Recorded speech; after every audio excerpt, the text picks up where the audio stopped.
the plot curve was created by a friend of mine and his colleagues at the Iowa Creative Writers Workshop.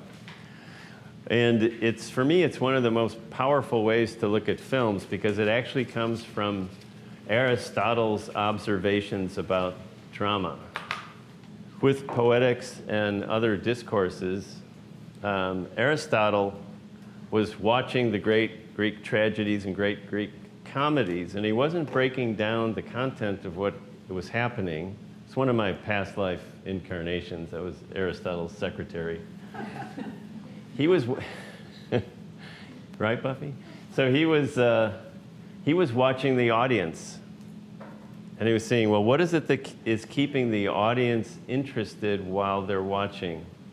You know, when do they start to kind of squirm and lose interest? When are they kind of leaning forward on their chairs? And in a very kind of methodical way, he kind of, by watching the audience, what he found was that certain experiences need to happen for the audience during the course of the drama.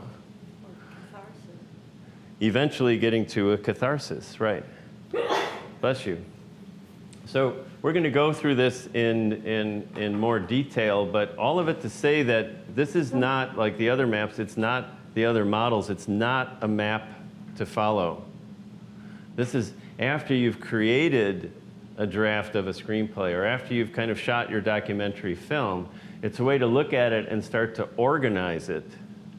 But the main thing is that there's a lot of books that say this has to happen 5 minutes into the film, this has to happen 15 minutes into the film, this has to happen 40 minutes, or this has to be 10% into the movie, and everybody has kind of a different way of looking at this, but the heroine's journey defies all that logic.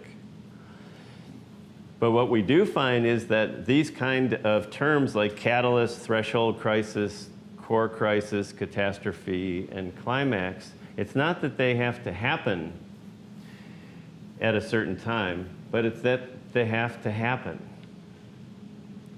That it's like the grammar or the syntax of storytelling. So it doesn't have to happen at a certain time, but it does have to happen to keep the audience engaged in the story that you're telling.